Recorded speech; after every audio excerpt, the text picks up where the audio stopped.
Yeah, hukakli kutilko, hukaki kahi kuslidi kalkahul. Yeah, my name's Wayne McCoy, and I was raised at the 69 Ranch out of Eureka, Montana. But I was taken across the Canadian border and registered as a Canadian citizen when I was 9 years old or whatever. Born in a teepee or a tent, so you could say I was born at home. Lived there 17 years. Moved down here to Montana with my friends and cousins. I've been here ever since. Well, I lived in Washington for a year or two, in Idaho. But during my whole 74 years I've been here, I've seen a lot of changes, like you say, climate change, the whole system, the ecosystem. Back 40 years ago, I'd walk out in the hills, Elmo. It'd be just a dead quiet, not a bird. I wouldn't even see an ant, spider on the ground hardly. You know, and I'd look around, what's happening, you know? Not even no crows, no magpies. Maybe one or two hardly, but they were just plenty before, you know. And it was the same like that in Spokane. I'd go up on Spokane Hill and go for a walk. Look around, just a dead quiet. That was about 6, 7 years ago. Before that, it was 40 years ago. But I mean, I see things change. Besides this climate change, I never had no power in our house, no running water, no bathroom. So the climate change, it was cold then. We had to go to the outhouse, you know. Like I'm learning some Salish. They call it insalo. We call it yakilisaknamki. But it translates to, so you go sit down. And my Salish teacher said you sit on a hole, you know, like in the outhouse. And we had to be out there when it was cold, you know. And I remember the snow was 3 feet deep back then. But I was just small. Well, I'm still a little anyhow, but I just can't remember making a trail to the outhouse. We had to go pack water, chop wood, split wood, take in the house. We never had no electricity, no light switch, no flush the toilet, and all the good stuff till 60. I was 8 or 9 years old, so maybe 58, I think. Yeah, we finally had a highway built and electricity in our houses. And I never got to watch TV, and we never had no cell phones, let alone electricity. But this whole climate change, we're doing it on ourselves. Man is causing it, you know. How many things are flying around out in open space that they send up there? They say millions, you know. So they're causing this whole effect, you know. Global warming, we call it. And we don't think at times, you know. So in a way, what they say it's progress, but what's progress, you know? In their mind, they think it's progress. But in a way, they're stepping back in time, you know. They don't think ahead. And sure, we got nice cars, we'll have electric cars.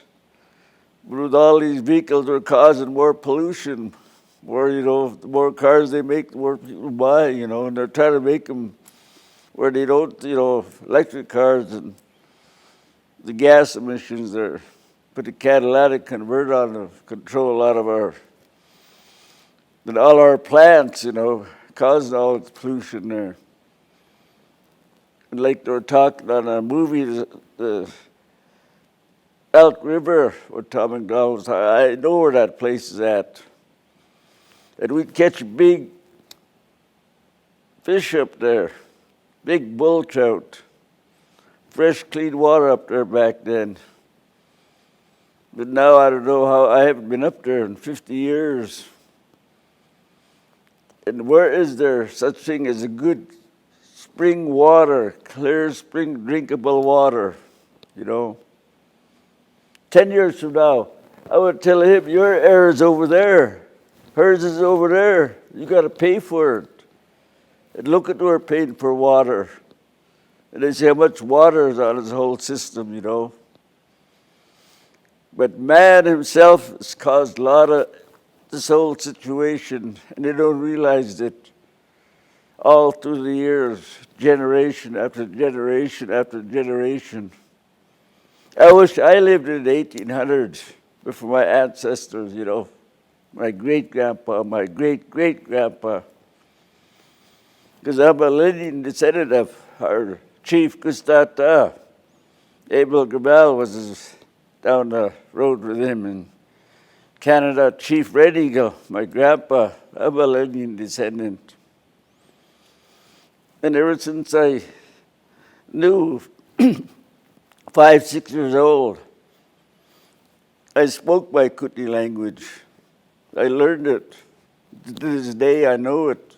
I'll never forget it, The only thing that stopped me to be a certified teacher is that little glottal mark. And our ancestors didn't have to write it. They knew how to decipher it, how to say it. We have slight ways of saying things there, between the 7 Kootenai bands, the dialect. And myself, I go up to Canada, I listen to them talk Kootenai. I knew it, they're from Cranbrook, if they're from Bonners Ferry, And like I tell people, at Itwiskan, Chikatlitin, Chinkapaltisan. I said, stop, look and listen, How many of us do that in life? Stop, look and listen. Look at the whole situation. What life is all about. Like we say, the earth is round. The sun is round. The moon is round. Our life is a complete circle from the day we're born till we go on. But it never ends. Our kids, grandkids, great-grandkids, continue on. And 74 years is just a short time I was on Mother Earth here. We call it Mother Earth, Gama Abak. My grandpa was either 100 or 103, 1886 to 1880 or 1996, but I didn't know for sure. It could have been 1883, And on that side, my dad's side, they never spoke one word of English, not one. So I had to learn the language, First word was, Kapapa, Gidhat Ukihan Ko. This is Grandma, can I have a quarter? Quarter bought us penny candies, nickel bars, dime for a pop. Then I remember my grandma and grandpa take us down to Eureka, get a ride down to the movie house. They always loved watching Dean Martin and Jerry Lewis, even though they didn't understand English, but their antics, they'd laugh, she'd laugh. And I remember getting to the show was a dime for us, quarter for my grandparents, dime for popcorn, dime for pop. $4 or $5 we'd get in back then, but that was money, But, and then this, like I said, this whole climate change, man himself is causing it. They said, well, how many steps are there? One elder said, if God made me want to fly, he'd give me wings, He never wanted to fly, I flew a couple of times. Sure, it's good to get somewhere fast, But a lot ago, we never had no planes, no cars, It seemed like messages got places sooner. How would you get on a phone and talk? But nowadays, they used to just use horses, deliver messages, So, it's unreal how I see just too many changes. The computer, the phone. Yeah, my grandpa wouldn't want to use a phone, I don't think, because this one elder in Elmo, home all by himself. His son got a phone in the house. So the phone rings, and he looks at it, grabs it. Hello, telephone, he didn't know what to say. So it's unreal there. And then, like you talk about climate change in our community, rural area. This couple from Alberta moved into our community and run our general store, Mr. and Mrs. Don Ruth Woodman. And they got to know my great uncle, my grandma's brother, Gushkakal Bisuk, little Joe Dennis.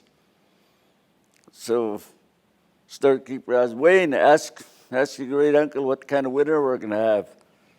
And I wouldn't even ask him. I said, we're going to have a cold winter. Next winter again, I said, we're going to have a long, hard winter. And then we're going to have it's going to be not too bad. And finally, coming to fourth winter, I said, well, what did your great uncle say? I said, I don't know. What happened? Did he die? Did he get sick? I said, no, the radio broke. So what could she say? She didn't know I wasn't telling her the truth. So but myself, I like joking like that. Last guy said, laughter. And I haven't cried for a long time, but I cry. And in fact, the other day at the school, we do a circle presentation. Get all our students around in a circle in the gym. And I do the opening prayer. But that morning my heart was broke because they were my fellow students, my teachers. I said, today my heart is sore, it's broke. Hearing these students getting shot, And I didn't feel that bad. I mean, I remember Columbine back in the 90s. But, lately, this was every other day. I don't want to look at the news no more, read the paper anymore, Because they're 16 years old, Getting shot, their life is over, But a couple of them were fortunate. Reading the paper, this girl, cheerleader, was with her friend driving around in the back of the parking lot. She gets out, she thought she was getting her car. It was the wrong car. She got shot for that, And she couldn't explain to that person that, hey, I thought it was my car. But she lived. She got shot in the head and in the arm. And same way with this young boy, go get his twin brothers. Knocks on a door. 315 Howard, but it was 315 Sweather Street. Wrong address. Person opens the door and sees him there. I don't know what he thought he was. Shot him. Killed him. So, this shooting, it's people that kill people, not the guns, But it's the weapons they could get, and they don't get it registered, They sell them illegally, and I say they want to get rid of these semi-automatics, AKs, whatever they call them, I'm not a hunter. I only killed 10 deer in my life, but it's good to have a weapon, pistol, I've had friends always had a gun under their seat, and loaded. But the sad thing about being loaded, I'll tell you a story about our own people from Nairata. They had a little boy, and they were riding out in the field. And another little boy was riding there, so the driver got out, the dad, do something.